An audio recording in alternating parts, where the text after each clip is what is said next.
raise your hand. Right over here, Jerry. Reed, what happened tonight, do you think? How did it get so out of hand for you guys? Yeah, I mean, they're a great team, great program, really well coached. I feel like once they caught fire, hit some shots, got some confidence, they were able to get to the line, start driving us and things like that. And I feel like as we progress throughout the season, we'll really get to the point where we can stop the bleeding, to say so. And I feel like tonight we didn't do a good job of that.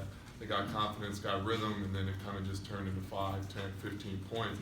And at no point we were really able to stop that. And I think that's one thing as we mature as a team, we'll be able just to stop runs and then capitalize ourselves. Jeff on the right. Reed, you played a lot of college basketball games in your career. What did you think of those young freshmen, talent-wise, compared to everybody you've seen? They're talented. I mean, they're right up there with a lot of talented freshmen that I played against. Obviously, I played Duke my freshman year, and they had a lot of talented guys on that team as well. And I put them right up there with that. Give them a lot of credit for the way they played. Played very mature out there, the way they were talking on defense, the way they moved the ball, the way they attacked the rim. So, a lot of talent. Third row on the right. Reed, they were up, I think, 34-13 pretty early. How hard was it to sort of respond to how much success they were having early in the game? Yeah, it's tough. I mean, when you go down like that to start a game, obviously we were all very excited, very hyped up for that game. It's kind of a blow to your chest, but I feel like as we mature as a team, we'll be able to take those blows and then we'll flip it and really just see we're never really out of the game. If we can step up the defense, get a stop here, and they'll get a bucket at the other end, and we can stop those runs. And I think that would just be the maturity of our team as we progress throughout the year. We'll go to the back row in the middle. Reed, in the first half, you had some and ones, try to get the guys fired up. When you guys held, what were you telling the young guys on the team? I was telling them just stick with what we do. I mean, don't look up at the scoreboard. It got out of hand there, and they started to go up and make a run. But at the end of the day, we know how we need to play, how hard we need to play, the habits that we have. And that was just the biggest thing I was saying is stop looking up. Just continue to do what we're supposed to do. You know exactly the job that we're supposed to handle. And just continue to stay with our habits. Front row. As a veteran, do you think the moment was just too big for the young guys, and what was your message to them in the locker room? No, I wouldn't say, I mean, the moment was too big. It's tough. I can't get inside everybody's head. Obviously, collectively, we didn't get the job done. And I don't know if it's the moment or the hype or anything like that, but just wasn't a game for us tonight. And I think as we go back, watch the film and get better, I love our group of guys because everyone does want to get better, and you can really tell that this hurt because we do care. So I think we're really just going to watch the film and get better from it. We'll take two more for Reed, starting with Mike in the back row. Reed, I know you weren't matched up against RJ a lot, but from what you were able to observe, can you explain why it's so difficult for defenders to stay in front of him? Yeah, it is difficult because he's a physical player, and he puts it up in the ref's hands a lot of the time as far as the way he's attacking you, and it makes it difficult to guard as far as staying in front of him without fouling, and he puts a lot of pressure at the rim.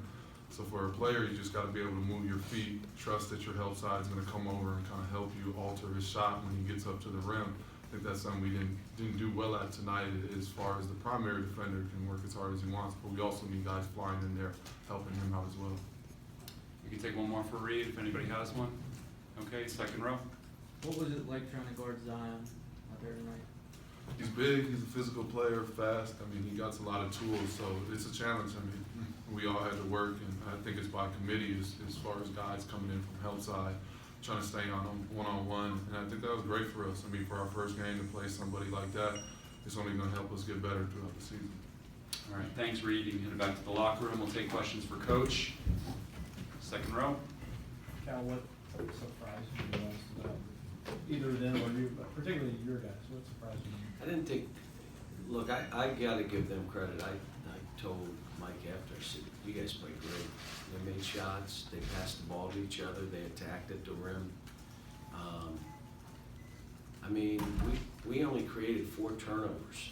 Now, either they're a great handling team, or we're not doing enough defensively. We had 1 steal. And those 3 are good enough that they're not running a whole lot of stuff. They're just getting them in situations where they can take and create for each other. And they did a great job of it. But I thought they beat us to offensive rebounds. I thought there were balls that we could have gotten. They were just better than us. And I told them, I got out-coached, you guys got outplayed, we'll watch the tape and move on. Question, over here on the left. Gentlemen, you all played so well in the Bahamas. Is there any way that this being the way it was is actually good for your guys, a young team, to get their attention back? I told them, I said in one of the huddles, I said, I think you guys thought this was gonna be easy. You know, again, I've done this so long that, you know, thank goodness I haven't had many of these kind of games, but I've had a few. And the most that you learn from this is they wanted it more than we wanted it. Then you look at it, and then we kind of, instead of coming together, which Reed was talking about, we splintered, and then guys tried to do their own thing, which spread it from an 11-point game or a 10-point game till I kept looking up, we're down 14, as bad as we're playing, we're down 7 baskets, and then you look up, it's 19, then it's 20. Like, we had our chances, but we kind of broke off. And I think, again, the guys that were playing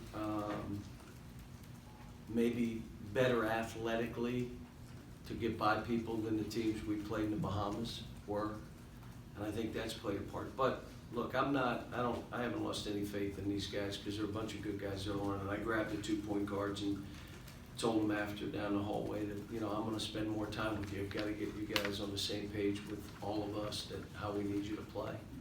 I thought Kelvin played well. I thought obviously Reed did some good stuff. We just kept throwing it to Reed because we were able to get baskets that way. But we had to run stuff to get good shots. They just kind of spaced the court. And, you know, we did do some movement stuff to get to the rim. But On the right-hand side, Jeff. I think, I'm not sure, but I think it was the worst loss of your career. Is it? So why would you be the one to remind me? It would probably come from you. No, I'm just saying, when's the last time, has there been a time when you looked up at the scoreboard and thought that you When I looked up dominated with 8 that? minutes to go and I said, we're not calling a timeout, and if you foul, I'm taking you out of the game. Let this thing run. But it's, you know, like I said, for me as a coach, I told them we all got to do some soul searching here and let's figure this out. And, you know, I've done this a long time and I've had teams struggle. And, you know, what happens with young guys when they struggle, they get a little rattled. So you got to be careful that you're teaching. Yet, like today, I was pretty, you know, I didn't say that much to a couple guys. They got on for simple things, but it's hard. I mean, you're just going to have to go to work and you're going to have to teach and you're going to have to get them to play in a way that they can have success. So, you know, my teams have taken some losses, obviously not this bad, but there have been some ones where I just said, do not foul. We're getting out of this gym in 3 minutes and 30 seconds. Don't you foul. So, you can just march on. Second row on the right. A lot of the conversation leading into this game was the added experience that your sophomores brought, but they did have a very dominant They showing. didn't. They And didn't. what do you think led to that, or what were those conversations I don't like know. with them? I don't know. I thought the team, they seemed to be in the right frame of mind to play the game. And I told them, you don't want to be too hyped because you're going to lose energy. And this is more going to be about one-on-one matchups. It's going to be more about us helping each other. And our sophomores didn't play particularly well, but that's fine. I think all 3 of them they'll be fine. And they didn't play good today compared to who they were playing against anyway. Second row on the left. Sorry. What was more alarming to you about the night? Was it on the defensive end, or as you mentioned, sort of just the not finding an answer offensively? Because No, we're not going to we did. face many guys defensively like you did tonight. Yeah, we scored 84. Could have made a few more threes. You know, had some turnovers for no reason. We had 3 against the zone, like just threw them away. So of the 15, we had 3 late, but it was defense. Even in the exhibition games, we didn't create turnovers. And I said that to the staff. There's something that we're missing here because we're not creating any turnovers. And it's the last team that I coached against that had 4 turnovers was Temple, because of how they played. They would end the game with 2 turnovers. I mean, 4 turnovers, either they're the greatest ball handling team in the history of basketball, or we're not creating enough havoc to, and it doesn't mean just spread the court, but how you're playing in the half court, how you're reacting to passes. You know, you're reacting in quicker, and so. But this is one that you know, watch the tape, learn from it, boom, move on. I mean, they're a very good team. If they play like that, they're not losing many. If that's who they are. And the thing that I thought we would have an advantage on was rebounding, and guess what? I thought they beat us to every ball. We didn't block them out. And they had guys that were, you know, coming out of nowhere, coming up with basketballs, so. But I give them credit. I mean, I'll tell you what, they're playing in a way that they can have success, and I think they're doing a pretty good job defensively for being a young team. We're gonna go to the third row, on the right. Coach, what's the biggest thing that you want to talk to your team about before the next game? What's the kind of thing that you want to improve upon before the next game?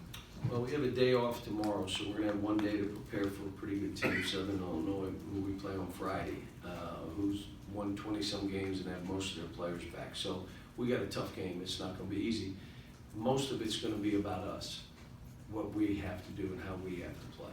So. Fourth row. Cal, what do you think about some of the shot selection, and how much do you think that might have impacted transition defense? We probably, if I look at it, I thought we probably took about 8 to 10 bad shots, quick in the clock, contested. They could be quick in the clock if they're not contested, but if they're contested, why are you doing that? And it can't be why I haven't shot it in a while. I mean, but again, we'll watch the tape, and I thought we had opportunities to drive where we settled. Well, why would you do that? Because you're a little tentative. You weren't running downhill and thinking in those terms. So. We'll take 2 more in the back row by the cameras. Coach, what is your thoughts on the Kentucky faithful obviously came out tonight and showed a lot of support as they always do.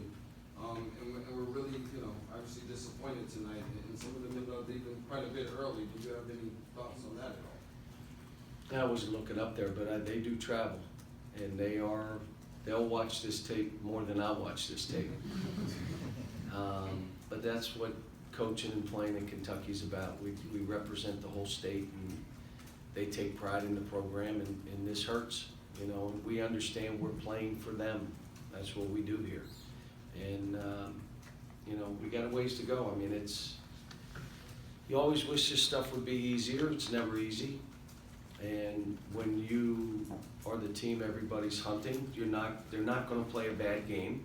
So you got to start playing better. You got to start playing better with the ball, better offensively, better defensively, creating some turnovers, better rebounding team, which we should be. So. Last question, Jerry. John, you talked about looking for guys that can kind of impact a game and change a game. How well do you think Zion sort of fit that description? Oh, he was good today. Ooh. He got some shots off on big guys that we were trying to block it. I thought that would bother him, and it absolutely did not bother him today.